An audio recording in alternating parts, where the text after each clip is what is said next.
O Evangelho de Cristo Jesus. Comentário bíblico Kaique. Sendo justificados gratuitamente por sua graça, mediante a redenção que há em Cristo Jesus, a quem Deus propôs no seu sangue como propiciação, mediante a fé, para manifestar a sua justiça, por ter Deus, na sua tolerância, deixado impunes os pecados anteriormente cometidos, tendo em vista a manifestação da sua justiça no tempo presente, para ele mesmo ser justo e o justificador daquele que tem fé em Jesus.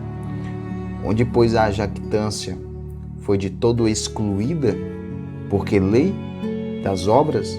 Não.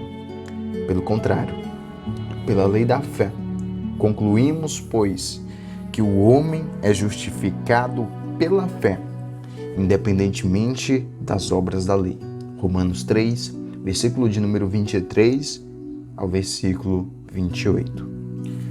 Nós temos diante de nós o que ao longo da história da igreja, muitos eruditos e pregadores disseram ser a Acrópole da fé cristã. A cidade fortificada do cristianismo é a grande estrela brilhante das Escrituras. Eu já li muitos homens piedosos dizerem que se eles perdessem a Bíblia por inteiro e pudessem guardar uma passagem, Romanos 3 seria a passagem que eles gostariam de guardar. Por um único motivo, pois nesses versos encontram-se a verdadeira salvação do homem, o verdadeiro Evangelho de Jesus. Há palavras aqui que possivelmente são as palavras mais importantes em toda a Escritura. E nós não podemos entender o Evangelho de Jesus Cristo sem entendermos alguma dessas palavras que são ditas nesses pequenos versículos. A questão é, se você não entender a glória de Deus que é manifestada no Evangelho, como então você viverá?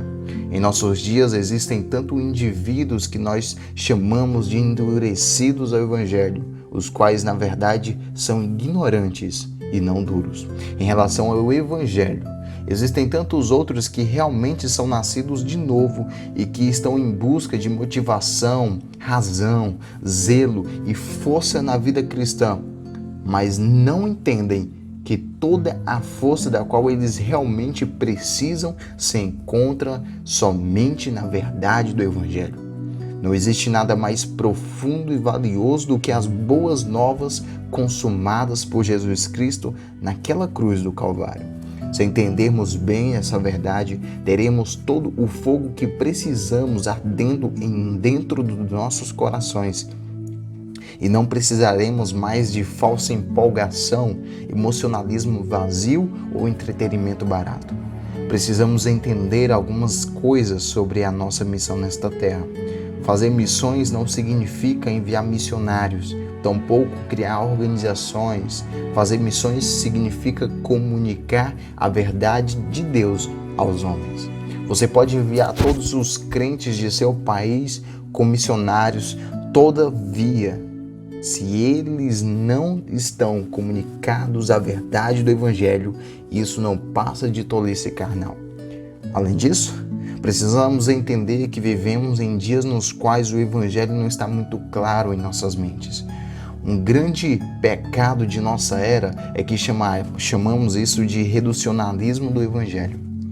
Muitos pensam conhecer o conteúdo das boas novas de Cristo, mas não percebem que o Evangelho na América de hoje foi reduzido a 4 leis espirituais e as 5 coisas que Deus quer que você saiba.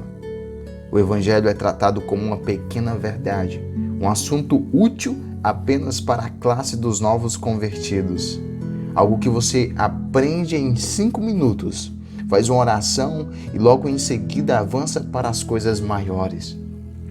Nós tomamos o glorioso Evangelho do nosso bendito Deus e o transformamos em pequenas perguntinhas vagas, tais como: você sabe que é um pecador? Ou você quer aceitar Jesus como seu Salvador? E se alguém responder afirmativamente a estas questões, nós provavelmente as declaramos salvas, após repetirem uma oração conosco. Nós ouvimos incontáveis histórias de evangelistas indo para o exterior e pregando para dezenas de milhares de pessoas, gerando milhares de convertidos. No entanto, assim que os missionários as procuram, eles não encontram uma sequer frequentando a igreja. Nós vivemos em uma era de superficialidade, em uma era na qual se faz muito barulho. No entanto, o que tem sido realmente conquistado? Eis a questão. Espero que ninguém fique ofendido com isto, mas há um determinado tempo atrás eu comecei a compreender como nós somos um povo estúpido.